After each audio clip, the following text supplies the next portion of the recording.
Tani, përsa i përket ngjarjes, bëhet fjalë në kohët e hershme, siç e thash, është e papërcaktuar fikse në çfarë viti është, por të gjitha ngjarjet që i sjell Allahu në Kur'anin famëlar apo i sjell pejgamberi alayhis salam nuk është qëllimi i vendi, as emri i personit. Mirë, po mësimi që përzgjidhet prej ngjarjes apo prej historisë. Dhe ky njeri që quhej Xhurejx e adhuronte jashtëzakonisht shumë Zotin e gjithësisë, madje në një moment mori një vendimarrje që të shkëputej edhe prej njerëzve. Kontaktet që të kishte me njerëzit ishin shumë të kufizuara. Versa ato të domosdoshmet. Kishte edhe një nën, ndërtoi një faltore. Madje qëllimisht ndartoi faltoren në kat të dytë, ku njerëzit të kishin sa më pak akses për kontaktin me këtë njeri, sa më pak mundësi për të kontaktuar me këtë njeri. Donte kohën t'ia dedikonte Zotit lartësuar në adhurim dhe me të vërtet i aqëlloi në lidhje me këtë gjë përsa i përket angazhimit dhe atë gjë që ju zotua e veproi. Dhe duke qenë një moment aty duke adhuruar Zotin lartësuar në faltoren e tij, njerëzit vazhdonin për dishmërinë e tyre, në angazhimet e tyre. Këto angazhime që më së shumti janë angazhime të kësaj dunjaje, dhe këto angazhime të kësaj dunjaje, nëse njeriu nuk është i vëmendshëm, të hutojnë, të bëjnë që të zhytesh dhe në harame dhe në gjuna, të harrojnë botën tjetër, të harrojnë Zotin e gjithësisë, të bëjnë që të përlyesh këto angazhime me padrejsi dhe me shkujdesje të ndryshme, e rëndësishme, duke qenë një ditë duke fal namaz aty në faltoren e tij, vjen nëna.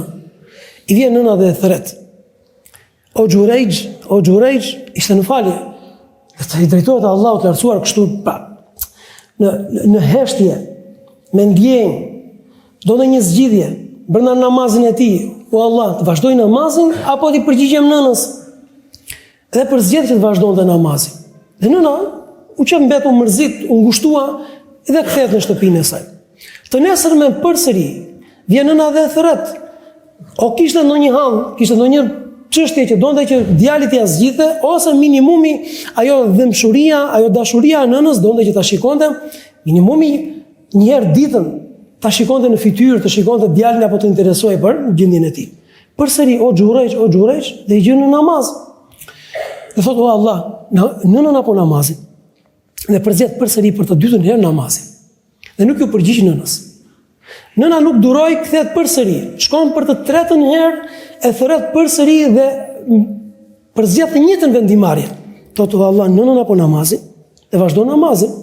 Në këtë moment, kur e pa nëna 1 ditë, 2, 3, nuk ju përgjigj, e gjeti djalin të angazhuar në namaz, dhe kujdesur të nderuar, të nuk bëhet fjalë për namazin farz. Pra atë namazin i cili na kushton dhe na merr 5 minuta, dhe pastaj pasi japim selam, assalamu alaikum wa rahmatullah, assalamu alaikum wa rahmatullah, je i lirë të shkosh dhe të zhytesh në angazhimet e kësaj dunjaje. Nuk bëhet fjalë për këtë namaz, bëhet fjalë për namaz vullnetar, që pas këtij namazi njeriu mund të falet sa të dojë. Ky ishte namazi që falte Xhurejxhi. Dhe pasi për të tretën herë i thot, pra nuk i përgjigj djali, atëherë lutet kundër tij. Lutja e nënës mund ta quajmë dhe mallkim, por atë po e zbusim pak dhe po themi u lut në një farë mënyre kundër tij. Dhe thot o Zot, mos ja merr shpirtin pa e përqendruar një shikimin djalit tim tek fytyra e prostitutave, atyre grave të cilat kanë shitur nderin e tyre. Kjo është duaja që bëri nëna, nga zemërimi, nga inati, nga ajo dhimbja që kishte. Kaluan ditët. Filluan njerëzit të cilët ishin dashakeq dhe lëviznin dhe qarkullonin në bisedat e tyre, normalisht njerëzit të cilët kanë ligësi në zemrat e tyre, por njerëzit të cilët janë edhe pa punë, detyrimisht do të marrin her pas here dikë që të kalojnë dhe të konsumojnë ditën. Dhe radhën e kishte Xhurejxhi, sepse Xhurejxhi kishte spikatur me adhurimin, me devotshmërinë, me mënyrën se si kishte ndërtuar dhe stolisur raportin me Zotin e gjithësisë, por pse jo ishte edhe një njeri i kuruar, i mrekullueshëm dhe në pamjen e tij, dhe në sjelljen e tij, dhe në raportet, marrëdhëniet që ndërtonte me të tjerët. Pra ishte një njeri me të vërtet i mrekullueshëm në të gjitha aspektet. Si rrjedhoi tërhoqi zilinë e njerëzve, smirën e tyre, ligësitë e tyre. Dhe filluan të diskutonin dhe thosh, ore, kush do merret me këtë njeri? U bë ky. Do spikati mes nesh. Kush do merret me këtë njeri? Ta provokojmë, ta dëmtojmë. Dhe vetë ofrohet një grua, e cila ishte dhe ajo prej atyre grave të cilët e kishin shitur tashmë nderin e saj, mirë po ishte jashtëzakonisht e bukur.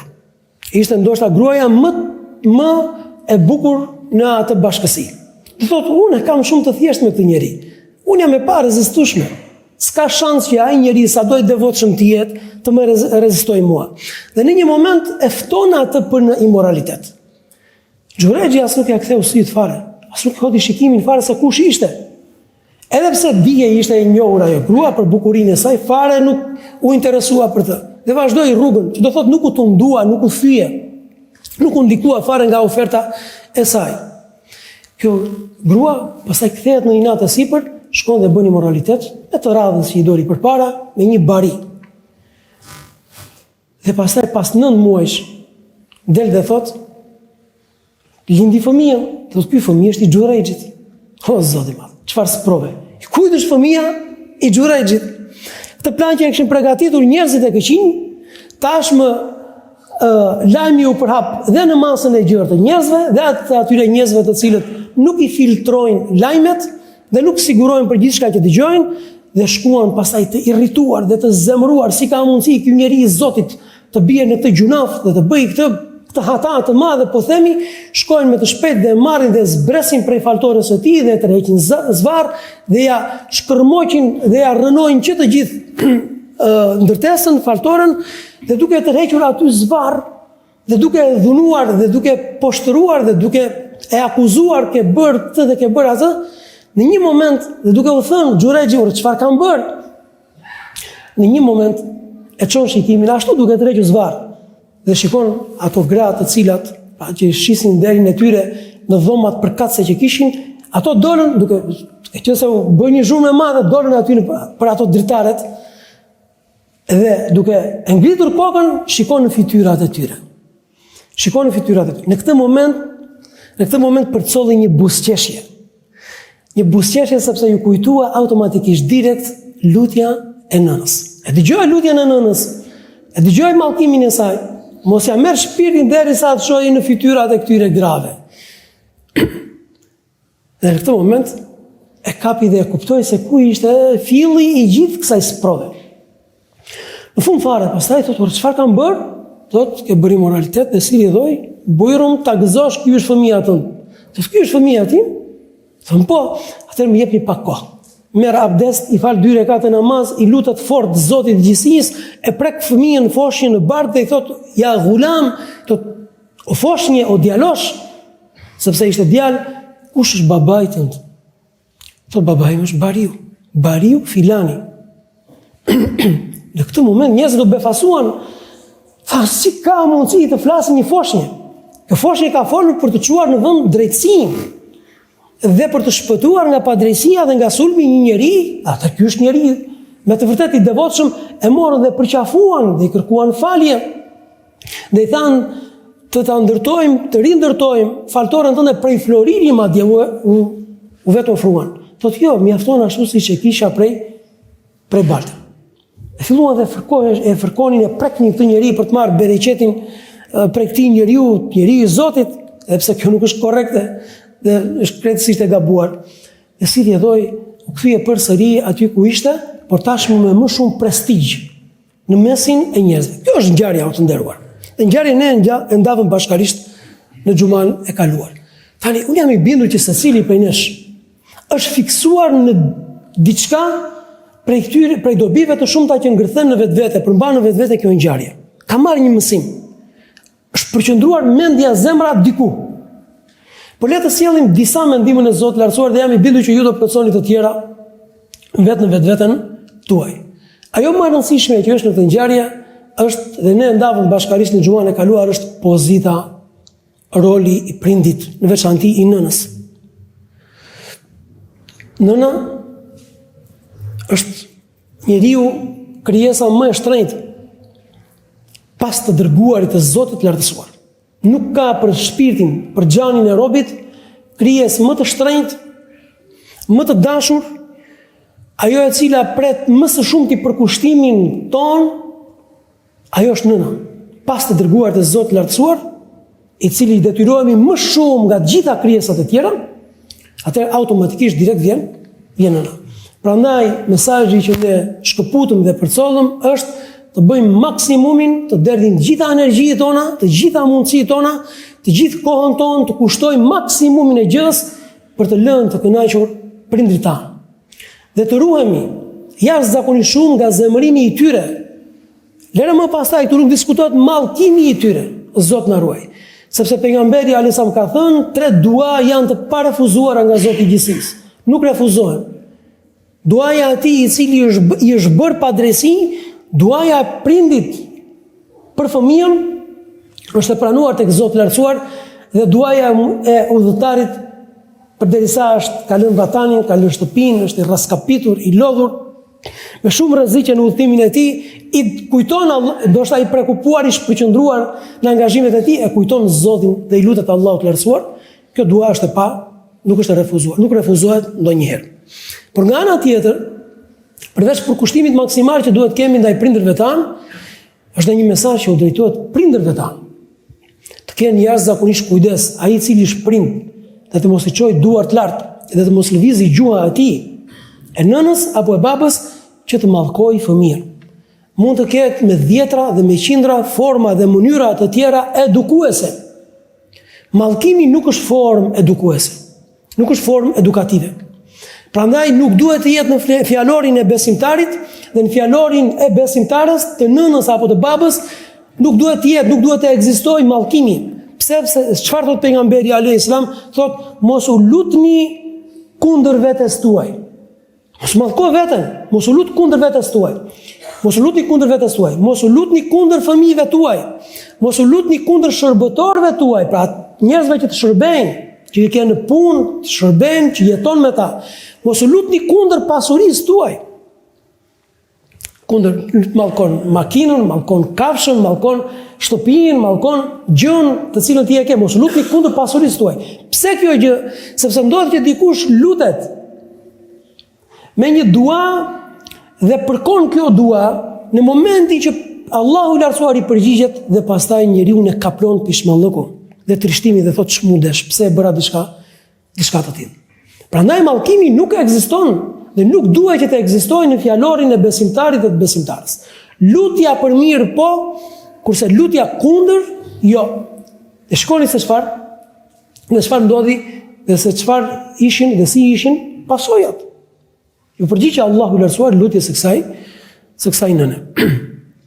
Përfitim tjetër shumë të rëndësishëm që ne nxjerrim nga kjo ngjarje është besimtari duhet të jetë i mençur, duhet të jetë i urtë, duhet të jetë i zgjuar dhe duhet të jetë i dijshëm. Ne orë të nderuar jemi qenie që Allahu i lartësuar ka caktuar, ka përcaktuar, ne jemi më këmbësit e Allahut të lartësuar në tokë.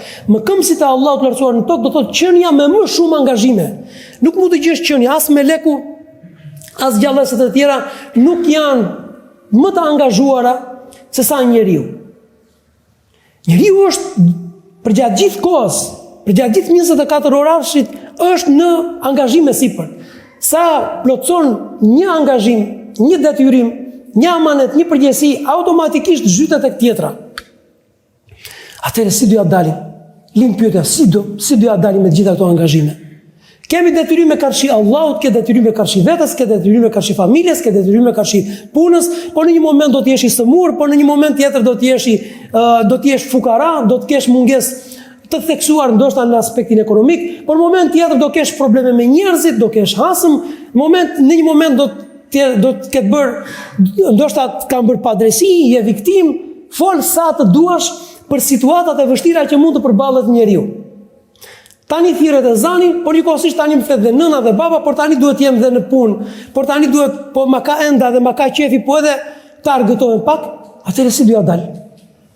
Njeriu i cili nuk ka dije, dhe njeriu i cili i bie shkurt, çfarë? Përzgjedh atë ajo e cila apo atë e cila është më e lehta dhe atë që më së shumti ja ka ënda. Dhe nuk përballet me vështirësitë.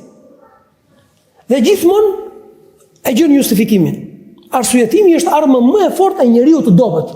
Pse nuk falesh, pse nuk vjen në xhami, pse nuk agjeron, pse nuk adhuron Zotin, arma më e fortë që ka dhe nxjerr direkt kartën nga xhepi, thotë, s'ka mundësi vlla, kam angazhime, kam shumë probleme, kam hallet, të kishe ti hallet e mia, se doja dile.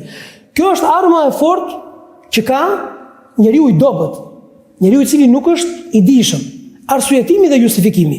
Besimtari, njeriu i fortë, njeriu i mençur, njeriu i cili e di rolin dhe pozicionin që ka në jetë, çfarë thotë? Po, dhe unë do t'u gjej vendin që të gjitha këtyre angazhimeve. Dhe do t'i kërkoj Allahut të lartësuar bereqet në jetën time. Dhe kur të më thrasi Zoti, unë do të jem aty, dhe kur të më thrasi familja nëna, unë do të jem aty, dhe kur të më thrasi detyra dhe përgjegjësitë dhe angazhimet, unë do të jem aty. Dhe nëse Allahu lartësuar shikon këtë vendosmëri dhe këtë sinqeritet në zemrën e robit, i jep bereqet në kohë dhe ja mundson që t'i kryej që të gjitha angazhimet. Çfarë ka thënë pejgamberi alayhisalam, dhe ky është nga hadithet më madhështore që ekzistojnë. Dhe nga përgëzimet më madhështore që kanë ardhur prej të dërguar të Zotit lartësuar.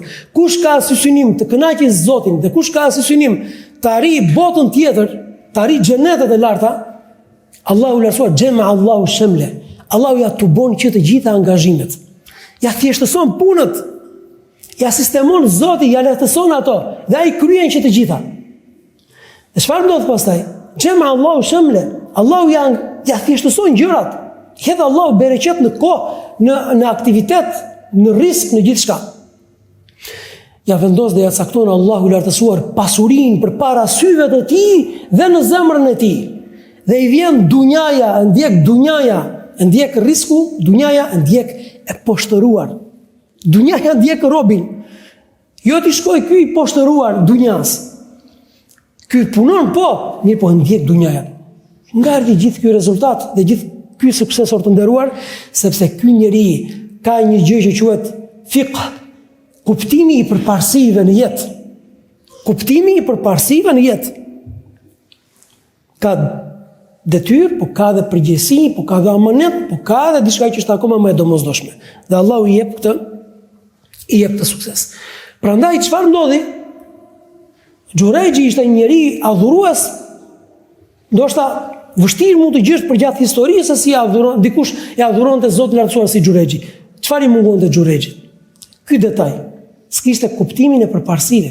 Në një moment u gjen ngusht dhe nuk jepte dot zgjidhje situatës dhe nuk dinte se kujt i jepte përparësi, çfarë gjë i jepte përparësi.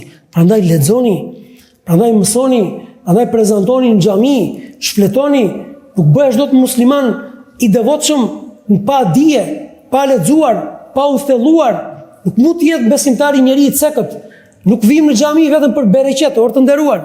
Nuk e mbajmë Kur'anin në shtëpitë tona, në vitrinë vetëm për bereqet apo në makinë vetëm për bereqet, se po pate librin e Zotit me vete do të mbuloj Allah me mirësi. Është për të shfletuar, për të lexuar, sepse dunjaja është kaq e vështirë që nëse nuk i kemi sy gjithmonë çel dhe nëse nuk jemi gjithmonë të mençur dhe të zgjuar dhe muwaffaqin, të suksesshëm prej Zotit lartësuar, se ku do të hedhim dorën dhe çfarë do të veprojmë në momentin e caktuar, me të vërtetë është e vështirë që t'ja dalim në jetë. Prandaj kjo është dobia e radhës. Dobi tjetër shumë e rëndësishme është qëndrimi dhe pozicioni i njeriu të madh në vështirësi. E janë i bashkarisht të marrin dhe të analizojnë profilin e Xhurejxhit. Dakor, janë zërën 1 meta ati. Hajde po i quajmë 2 meta. E meta është, një meta është u veçua krejtësisht nga njerëzit. Ndërkohë Islami nuk orienton që besimtarit të veçohet krejtësisht nga njerëzit. Por mirë po, çfarë të bëj? Ta ruaj devotshmërinë, ta ruaj Islamin, ta ruaj delirësinë, pastërtinë, nderin, halallin mes njerëzve përderisa është e mundur. Të veçohemi në shpatë malesh apo në të veçuar krejtësisht nga njerëzit? Jo, nuk kërkon Islami diçka të tillë. Mangësia tjetër është ajo që thamë që kishte shumë devotshmëri, mirë po kishte pak dije dhe në momentet e caktuara nuk dinte që të vendoste në vend përparësitë. Mirë po, ana tjetër ishte njëri mrekullueshëm. E janë bashkërisht ta analizojmë. Çfarë ndodhi me këtë njeri? E kuptoi që kjo dunja është e shkurtër, është e përkohshme. Dhe siç ka thënë ajo nëna e hershme, 70 vjet do të vijë një kohë që njerëzit do të jetojnë 70 vjet pasha Zotin e gjithësisë, nëse unë do të isha në atë kohë, pra vetëm 70 vjet kaq është jeta, unë do ta vendosa ballin në seshde. Dhe më nuk e çoja kurr. 70 vjet, aty do duroja 70 vite në seshde. Atë nuk durojmë dot në seshde, në namaz, në xhami, në adhurime, minuta të caktuara. Dhe kush e tha këtë? Tha një nën që mesatarisht njerëzit në atë periudhë jetonin me qindra vite. Ne kemi thënë shpesh edhe ju e dini që njerëzit e hershëm jetonin shumë. Nuhi alayhis salam ka qenë 950 vjet thjesht profet. Më shumë ka jetuar ndoshta se 1000 vjet. Dhe nëse këta njerëz kur lajmëroheshin prej profetëve që do të vite një kohë, që do të jetonin njerëzit 60 vite, 70 vite do të ishte jeta mesatare e tyre, thoshin, e si ka mundësi nuk durojnë të adhurojnë Zotin dhe të blejnë xhenetin dhe të fitojnë përjetësinë në kaq vite. Si ka mundësi? Nuk e bëjnë dot zap veten e tyre në një periudhë kaq të shkurtër. Prandaj ishte një adhurues i madh i Zotit lartësuar, e kishte kuptuar që kjo dunja është kalimtare. Kjo dunja edhe nëse të dhuron gjithçka, ka një cen të parikuperueshëm. Është kalimtare, është e përkohshme. Këtë gjë e kanë thënë me dhimbje, me shumë trishtime, edhe mbretërit, edhe sultanët, edhe njerëzit që nuk ka munguar ndoshta asgjë prej kësaj dunjaje. Ka një problem shumë të madh, të thinj, të plak, të sëmur, pastaj në fund fare të merr dhe të fut në varr. Është e përkohshme. Këtë kishte kuptuar Xhurexhi. Tjetër gjë shumë e rëndësishme, pra duke analizuar profilin e Xhurexhit, një njeri i matur nuk ra në panik në sprov, s'ra në panik. Edhe besimtari përballet me një situatë të vështirë, mund të jetë akuzë, mund të jetë padrejsi, mund të jetë sul, mund të jetë një sprov prej sprovave të dunjas, e merr me qetësi, jo me papërgjeshmëri, por me maturi dhe me qetësi, sepse ne jemi një qenie brisht, shumë e dobët, dhe nuk duhet t'ja lejojmë vetes tonë që t'i japim goditje të mëdha të përditshme trurit, dhe goditje të mëdha të përditshme zemrës. Nuk duhet t'i egzagerojmë situatat. Nuk duhet të bëjmë çfarë më ka ndodhur mua dhe çfarë më ka rënë mua për çdo lloj situate. Duhet t'i minimizojmë sprovat, duhet t'i minimizojmë vështirësitë në maksimumin e mundshëm me përgjegjësi, nuk them me papërgjeshmëri. Pse kjo gjë? Sepse çdo gjë që ndodh është goditje që godit trurin e njeriut, që e godet zemrën e njeriut, dhe prandaj i shikon njerëz të cilët Allahu na ruajt dhe Zoti i shëroft që të gjithë sprovuarit dhe të sëmurit, shikon se si kanë qenë mirë dhe shëndosh, mirë por nuk është përballur dot me një sprov të caktuar, dhe sot e gjen me probleme të theksuara, ndoshta psikologjike apo shpirtërore dhe kështu me radhë. Prandaj sprova përballet me maturi, me durim, me qetësi, me mbështetje tek Zoti i lartësuar, dhe Allahu është ai i cili çdo gjë që është e vështirë, do ndoshta e pa mundur për tu te kaluar, Allahu është ai i cili i jep urdhrin bëhu dhe bëhet dhe bën të lehtë atë. A adhurojmë Zotin e gjithësisë? A e kemi lidhur zemrën me një Zot i cili mjafton të thotë për diçka bëhu dhe ajo bëhet? Atëherë përballet dunjan, të gjitha sprovat e dunjas, me shumë guxim, me shumë trimëri, me shumë fuqi, dhe minimizoi të gjitha sprovat e dunjas, të gjitha vështirësitë e dunjas. Dakor, e morën, e shkatruan faltoren, e trojtë zvarr, e dhunuan, kishte akoma fuqi të buzëqeshte. Pra thënë ndryshe merre si mesazh, përballu me sprovë me buzëqeshje, sepse do ndihmojë Allahu dhe do ta mposhtësh atë. Buzëqeshi. Tjetër gjë që i përket profilit të Xhurexhit, mbrojti veten ndaj akuzave. Besimtari nuk i dorëzohet thashë themeve të njerëzve. Nuk u dorëzohet intrigave të tyre, sulmeve të tyre. Po e mbron veten. Nga Xhurexhi e mbrojti veten, jo, s'kam bërë diçka të tillë për të cilën ju më akuzoni. Kush më akuzon? Kjo ta akuzon. Bujrum sillet tu. Tjetër, kush është fëmia jon? Ja ku është fëmia tu? Pa mbrojti veten, besimtari e mbron veten. Mirë por të nderuar. Mesazhi që ne marrim, besimtari gjithmonë, edhe nëse është në maksimum viktim, e mbron veten si musliman. Nuk e mbron veten si arrogant. E mbron veten, nuk e mbron veten si nga viktim të kthehet në agresor. E mbron veten i matur, i mençur, si musliman, si besimtar, si i devotshëm, si fisnik, dhe jo si arrogant. Jo të kthehet nga viktim pasaj në agresor. Jo. E mbrojti veten. Tjetër gjë, shikoni se si Allahu i lartësuar pasi bëri diçka të tillë, këtë njeri ja ktheu situatën ka problematike për të, duke i rritur akoma më shumë prestigjin. Dhe ky është një ndër mesazheve më madhështore që marrim në këtë ngjarje. Shikoni se si ndonjëherë të ndodhë një situatë, të sulmojnë, të akuzojnë, shpifin, është mëse normale njeriu mërzitet, ul kokën, çfarë më ndodhi, si do dal nga kjo situatë, ndërkohë Allahu ka përgatitur një plan për ti. E cili është plani? Ta shtojë akoma më shumë prestigjin mes njerëzve dhe tek Zoti i gjithësisë. Mirë, po kujdes, menaxhoje si besimtar. Menaxhoje si besimtar.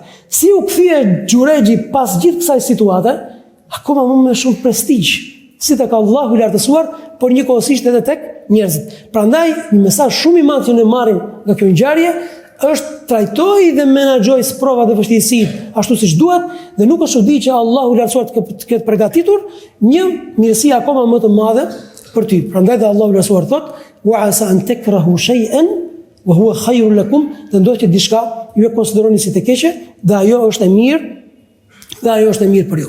Dobi tjetër shumë e rëndësishme të nderuar është, shikoni se si për njeriu në dëlir, për njeriu në pastër, për njeriu në ndershëm, thjesht të shikoj në fytyrat e grave të pandershme, është turp, Allahu na ruaj. Është dënim. Kjo nëna, në momenti që unë gushtua, kishte mundësi të luste Allahu lartësuar me çfarë do lloj lutje. Kishte mundësi që të ta mallkonte me çfarë do lloj forme. Për zgjodhi, mos ja merr shpirtin pa i përqendruar një shikimin tek fytyra atyre grave jo të ndershme. Pse kjo gjë? Sepse për njeriu në ndershëm, për besimtarin e dëlir, të pastër, për besimtarin i cili e ka zemrën të kulluar, të lidhur me Zotin e gjithësisë, thjesht hedhja e shikimit, të shikosh te gratë jo të ndershme.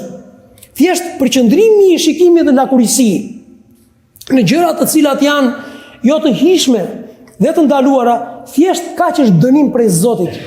Është dënim, është turp. Imagjino, Allahu na falt dhe Allahu na përmirësoft se çfarë mund të ndodhi dhe çfarë mund të shikoj, dhe pse ju edhe shikojnë sot rinia jon. Prandaj është një mesazh që marrim, të jetojmë të dëlirë, të jetojmë të pastër, koka ulur, dhe të minimizojmë sa më shumë të jetë mundur vështrimin tek gjërat të cilat nuk janë të lejuara dhe nuk i kanë hije një besimtar. Pra ruaj dëlirësinë dhe ruaj pastërtinë e fesë dhe të vetes tënde. Dhe shikoni se si ky besimtar i ndershëm, që kur nuk e kishte hedhur shikimin e tij në haram, ky veprim për të normalisht ishte ndëshkim. Por shikoni se si devotshmëria e tij dhe ndëshmëria e tij bëri që e tundoi femra më e parezistueshme në shoqëri, për sa i përket bukurisë. Dhe ashtu që hodhi shikimin. Dhe sa bukur na kujtohet hadithi i pejgamberit alayhisalam, ku i dërguari i Allahut Resuluar ka thënë 7 grupe njerëz do të jenë në hijen e Allahut në ditën ku nuk ka hije tjetër përveç hijes së Allahut Resuluar. Dhe një prej këtyre kategorive është dhe një person që e fton për në immoralitet një grua e cila ka pozit, ka dhe bukuri të rrallë. Dhe ai thotë jo, se unë kam frikë Zotin e gjithësisë.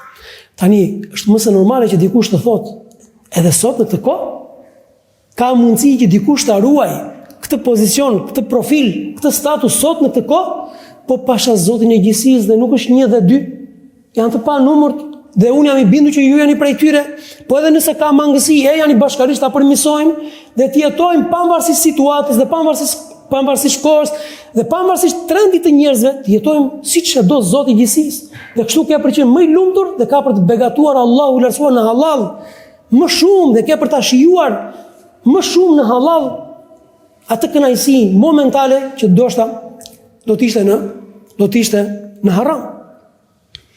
Tjetër dobi shumë e rëndësishme dhe ma bëni halal për zgjatjen, por edhe 2 minuta që ta përfundojmë në mënyrë që të mos lëm xhuman tjetër në lidhje me këtë ngjarje. Në çdo kohë njerëzit e mirë të spikatur në mirësi nuk do të shpëtojnë nga dashakeqët. Nuk do të shpëtojnë nga të litë. Në çdo kohë do të kesh njerëz të cilët do spikatin për mirësinë e tyre, për devotshmërinë e tyre, për bujarinë, për fisnikërinë, por një nga ana tjetër ka dash Zoti i lartësuar që për këta njerëz ke dhe armiq. Në punën e tij ishte robi i Zotit. Në punë nuk shqetësonte askënd. As nuk u kërkonte, as nuk merrte borxh, as nuk lypte, as nuk shqetësonte dikë, adhuronte Allahun lartësuar. Edhe aty nuk e lën rahat.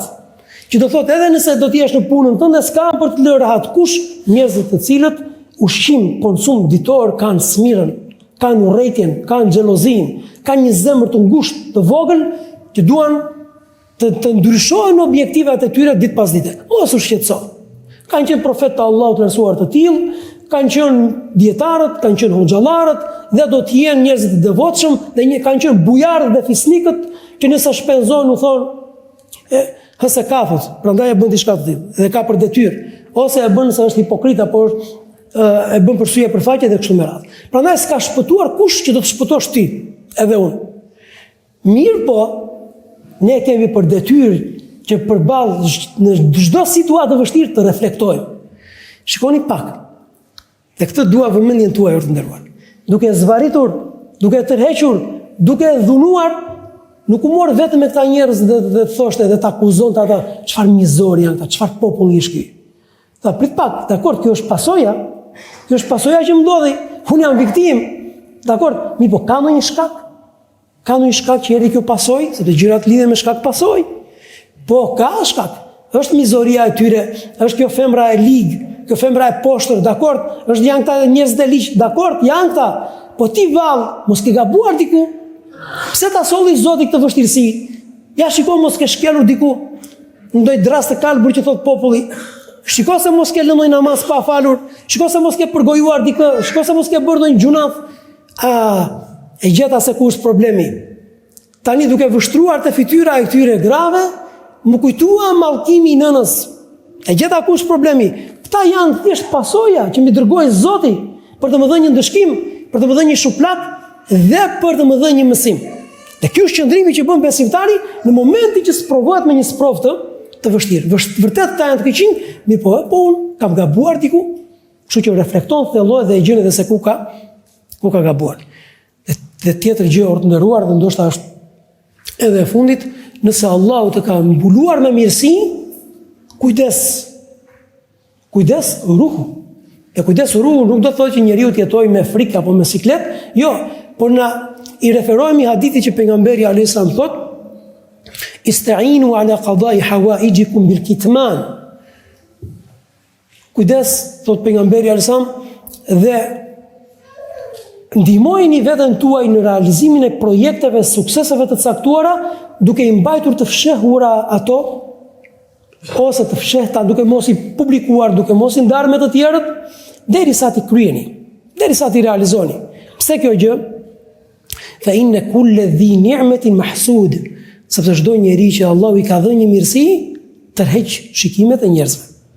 Mahsud, atëherë është i ekspozuar ndaj smirës, është i ekspozuar ndaj hasedit, ndaj xhelozisë, hasedit, ndaj mësyshit, ndaj ligësive, tërhoqje ligësitë e njerëzve. Prandaj kujdes. Dhe forma më e mirë se si të jesh imun, i mbrojtur, është të jesh fort i lidhur me Zotin, me namazin, me duat, me dhikrin e mëngjesit, të mbrëmjes, dhe me gjithë formën tjetër që është që besimtari duhet të jetë i kujdesshëm. Këto ishin disa ndalesa të nderuar në lidhje me këtë ngjarje e cila është me të vërtetë ngjarje jete dhe e mrekullueshme. Ku Allahu i lartësuar apo pejgamberi alsam na ka treguar se si duhet jetë profili i njeriu të mrekullueshëm, adhurues, se si mes nesh ka dhe njerëz të liq, dhe njerëz të cilët janë me të vërtetë shumë të rrezikshëm, dhe se si edhe njerëz që të cilët Allahu i lartësuar nuk ka dhënë mirësi dhe keq përdorojnë mirësitë e tyre. Shikoni një grua dhe një vajzë që e ka begatuar Allahu i lartësuar ndoshta me prestigj, me bukuri, me të gjitha, e merr dhe keq menaxhon këtë bukuri, e keq menaxhon këtë mirësi që ka dhënë Zoti i lartësuar, duke u bërë fitnë dhe duke i vendosur në sprov robërit e Zotit të lartësuar.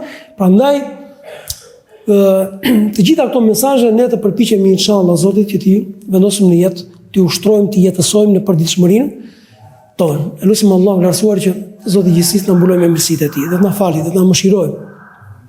Dhe na mundsojë që të ecim gjithmonë gjurmëve të njerëzve të mëdhenj, dhe kërkojmë Allahut që të na çlirojë nga çdo situatë e vështirë. Të gjithë ata të cilët janë sëmurë, të shërojë, të varfër, të pasurojë, dhe të gjithë ata të cilët lëngojnë në një çështje të caktuar, Allahu i lartësuar t'i plotësojë, në atë boshllëkun që ndoshta përjetojmë momentalisht. Aqulu ma tasma'un wastaghfirullaha al-azim li wa lakum wa lisa'il muslimin.